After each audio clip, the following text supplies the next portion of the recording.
भाद्रपद माह के कृष्ण पक्ष की अष्टमी तिथि को कृष्ण जन्मोत्सव का त्यौहार मनाया जाता है।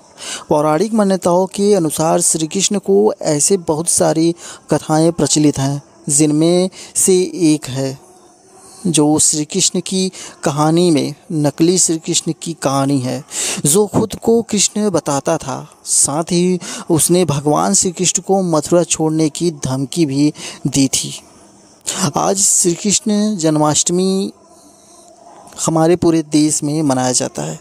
भगवान श्री कृष्ण का 5551वां जन्माष्टमी को की जन्म मनाया गया। श्री कृष्ण जन्माष्टमी का पर्व वृंदावन और मथुरा में बड़ी ही धूमधाम से मनाया जाता है। जन्माष्टमी को गोकुल का अष्टमी, कृष्णाष्टमी, कृष्ण जन्माष्टमी और श्री जयंती भी कहते हैं। पौराणिक मान्यताओं के अनुसार अगर बात करें तो श्री कृष्ण को ऐसे लेकर बहुत सारी कथाएं प्रचलित हैं। लेकिन क्या आप जानते हैं कि द्वापर युग में भगवान श्री कृष्ण का एक हमशक्ल भी था, जो खुद को श्री कृष्ण बताता था और लोगों को अपनी पूजा करने के लिए विवश करता था। तो आइए जानते हैं कि आखिर कौन था श्री कृष्ण का वह बहरूपिया। जी हाँ, नकली श्री कृष्ण की आखिर क्या है कहानी। भगवान पुराणों और महाभारत, जो कि कई में भागवत पुराण और महाभारत में इसका वर्णन मिलता है कि द्वापर युग में पौंड्रक नाम का एक अहंकारी राजा था, जो खुद के श्री कृष्ण होने का दावा करता था। ऐसा वह इसलिए करता था क्योंकि उसके पिता का नाम भी वासुदेव था। अपने आप को असली कृष्ण साबित करने के लिए उसने एक माया रची। नकली श्री कृष्ण के पास मायावी शक्ति थी। पौंड्रक ने माया शक्ति के जरिए नकली सुदर्शन चक्र का बना लिया था। वो अपने पास नकली कौस्तुभ मणि भी रखता था, माथे पर मोर पंख भी लगाता था और दावा करता था कि वो भी असली कृष्ण है।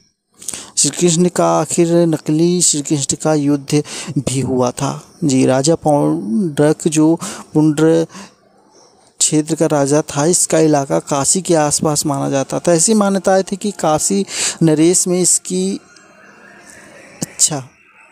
अच्छी मित्रता थी। राजा पौंड्रक अपनी माया के आसपास के इलाकों में प्रचार करने की कोशिश करता था कि वह श्री कृष्ण है। एक बार राजा पौंड्रक ने अपनी करीबियों के बहकावे में आकर भगवान कृष्ण को संदेश भेजा कि मैं ही असली कृष्ण हूँ। अब या तो कुछ मथुरा छोड़कर चले जाएं या फिर मेरे साथ युद्ध करें।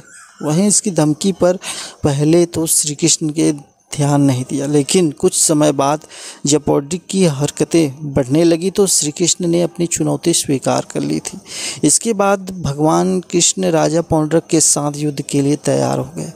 जब भगवान कृष्ण युद्ध भूमि में पहुंचे तो उन्होंने देखा कि राजा पौंड्रक तो बिल्कुल उनके जैसा लग रहा था। उसी देर में भगवान कृष्ण ने सुदर्शन चक्र का इस्तेमाल करके राजा पौंड्रक को हरा दिया।